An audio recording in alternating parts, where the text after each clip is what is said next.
You be saying no, no, no, no, no, no. Then saying yes, yes, yes. 'Cause you're messing with your head. Oh, she's sweet but a psycho, a little bit psycho. At night she's screaming, my, my, my, my mind. Oh, she's hot but a psycho, so left but she's right. Assalamualaikum warahmatullahi wabarakatuh. Perkenalkan, kami dari kelompok 2 akan menjelaskan tentang maraknya pernikahan di bawah umur dalam konteks kependudukan. Hai, perkenalkan nama saya Nadia Riza Rahmania. Saya dari kelas A1 Program Studi Administrasi Publik. Halo, saya Mirza Gulfadila dari Prodi Administrasi Publik kelas A1. Hai, perkenalkan nama saya Hana Zaira Agustin dari Program Studi Administrasi Publik kelas A1. Hai, perkenalkan nama saya Naila Mazidatul Husna. Saya dari Prodi Administrasi Publik kelas A1. Hai, perkenalkan nama saya Syifatul Islamia dari Prodi Administrasi Publik kelas A1.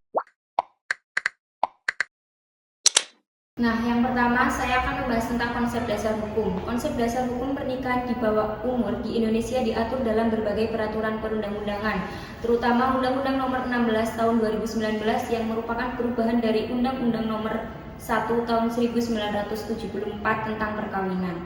Menurut Pasal 7 Ayat 1 Undang-Undang Nomor 16 Tahun 2019, batas usia minimal untuk menikah adalah 19 tahun untuk kedua calon mempelai.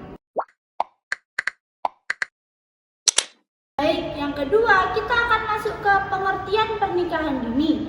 Pernikahan dini merujuk pada pernikahan yang terjadi pada individu dengan usia di bawah usia produktif, yaitu kurang dari 20 tahun untuk perempuan dan kurang dari 25 tahun untuk laki-laki. Menurut Undang-Undang Perkawinan Pasal 7 Ayat 1 Tahun 1974 di Indonesia, perkawinan hanya diperbolehkan jika laki-laki berusia minimal 19 tahun dan perempuan minimal 16 tahun. Pernikahan dini sering melibatkan individu yang belum siap secara mental, emosional, dan materi, sehingga menghadapi tantangan dalam menjalani kehidupan berumah tangga karena kurangnya pemahaman tentang pernikahan dan pengelolaan keluarga. Faktor-faktor pendorong pernikahan dini. Faktor ekonomi. Keluarga yang mengalami kesulitan ekonomi akan cenderung menikahkan anaknya pada usia muda. Dengan menikah diharapkan akan mengurangi beban ekonomi. Faktor pendidikan. Remaja yang berpendidikan rendah mempengaruhi kejadian pernikahan usia dini karena kurangnya kegiatan atau aktivitas remaja sehari-hari. Faktor orang tua. Pernikahan dini juga dapat disebabkan karena pengaruh bahkan paksaan orang tua. Khawatir anaknya terjerumus dengan pergaulan bebas dan berakibat negatif. Faktor adat setempat. Tradisi atau kebiasaan menikahkan anaknya pada usia muda. Hal ini berlangsung terus-menerus sehingga anak-anak yang ada pada keluarga tersebut secara otomatis akan mengikuti tradisi tersebut. Faktor menikah karena kecelakaan. Terjadinya kehamilan di luar nikah karena anak-anak melakukan hubungan yang melanggar norma, memaksa mereka untuk melakukan pernikahan dini guna memperjelas status anak yang dikandung. Jadi hamil di luar nikah menjadi salah satu faktor anak menikah di usia dini. Selanjutnya adalah dampak pernikahan dini. Pernikahan dini memiliki dampak yang signifikan baik secara individu maupun sosial. Berikut adalah beberapa dampak pernikahan dini. Yang pertama, dampak pada kesehatan. Resiko kesehatan reproduksi.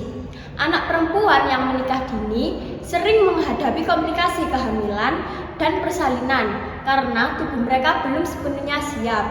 Selanjutnya, kematian ibu dan anak. Angka kematian ibu dan bayi lebih tinggi pada kehamilan dini. Selanjutnya, masalah psikologis. Tekanan mental akibat tanggung jawab yang terlalu dini dapat memicu stres, depresi, kecemasan.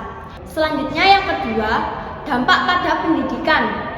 Seperti putus sekolah. Pernikahan dini sering menyebabkan anak berhenti sekolah sehingga mereka kehilangan kesempatan mendapatkan pendidikan yang lebih tinggi. Yang kedua, rendahnya keterampilan. Minimnya pendidikan membatasi kemampuan mereka untuk berpartisipasi secara produktif dalam dunia kerja. Yang ketiga, ada dampak ekonomi, kemiskinan siklus. Kurangnya pendidikan dan keterampilan membuat pasangan muda kesulitan mendapatkan pekerjaan yang layak, sehingga beresiko terjebak dalam kemiskinan. Selanjutnya yang keempat, dampak sosial, kesejahteraan anak. Anak-anak yang lahir dari pasangan muda seringkali mengalami keterbatasan akses ke pendidikan dan layanan kesehatan yang berkualitas. Selanjutnya, kekerasan dalam rumah tangga, ketidaksiapan mental dalam memicu konflik dan kekerasan rumah tangga. Yang kelima, dampak hukum, pelanggaran hak anak. Pernikahan dini sering melanggar hak anak untuk tumbuh dan berkembang sesuai usianya. Hal ini bertentangan dengan undang-undang di banyak negara, termasuk di Indonesia, yang mengatur usia minimum menikah. Minimnya perlindungan hukum. Anak yang menikah dini seringkali tidak memiliki pemahaman yang cukup tentang hak-hak mereka dalam pernikahan. Nah, selanjutnya ada kasus permasalahan. Permasalahan kurangnya pendidikan dalam pernikahan dini. Kurangnya pendidikan merupakan salah satu faktor utama yang berkontribusi terhadap tingginya angka pernikahan dini di Indonesia. Hubungan antara pendidikan dan pernikahan dini adalah siklus yang saling mempengaruhi, di mana pendidikan yang rendah dapat memicu pernikahan dini dan sebaliknya pernikahan dini dapat menghambat akses pendidikan. Nah, saya akan membahas solusi untuk mengatasi permasalahan. Yang pertama, peningkatan akses pendidikan. Pemerintah harus memastikan akses pendidikan hingga tingkat menengah atas di seluruh wilayah, termasuk daerah terpencil. Yang kedua, program pendidikan untuk orang tua, memberikan edukasi kepada orang tua tentang pentingnya pendidikan bagi anak dan resiko pernikahan dini. Dan yang ketiga, pemberdayaan perempuan, program keterampilan untuk perempuan muda agar mereka memiliki alternatif lain selain menikah muda. Dan yang keempat, kampanye kesadaran masyarakat, melibatkan tokoh agama, tokoh masyarakat, dan media untuk mengubah pandangan budaya tentang pernikahan dini. Dan yang kelima, penegakan hukum, mengawasi pelaksanaan undang-undang perkawinan terkait batas usia minimum untuk menikah. Baik, di sini saya akan menjelaskan tentang data perkawinan anak di Indonesia. Data terbaru menunjukkan bahwa angka perkawinan anak di Indonesia terus mengalami penurunan. Menurut Kementerian Pemberdayaan Perempuan dan Perlindungan Anak, persentase perkawinan anak menurun dari 10,35% pada tahun 2021 menjadi 9,23% pada tahun 2022 dan selanjutnya menjadi 6,92% pada tahun 2023.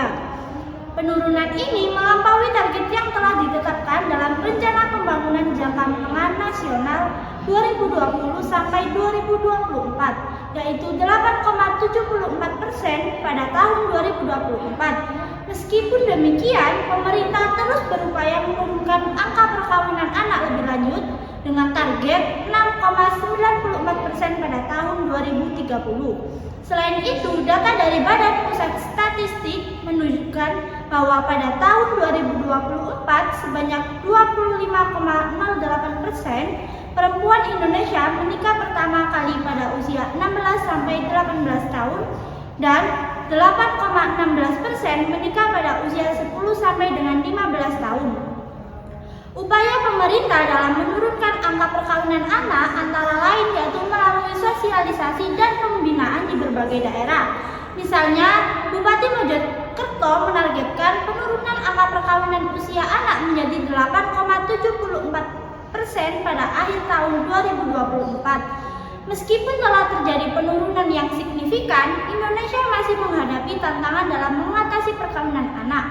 Data menunjukkan bahwa sekitar 1 dari 9 anak perempuan menikah dan memiliki anak sebelum mencapai usia 18 tahun. Oleh karena itu, pemerintah bersama berbagai pihak terus berupaya melakukan sosialisasi guna mencapai target yang telah ditetapkan dan melindungi hak-hak anak di Indonesia.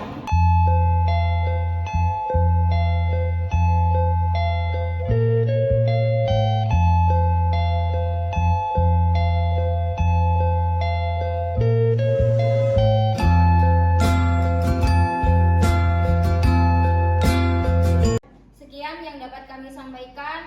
Terima kasih. Wassalamualaikum.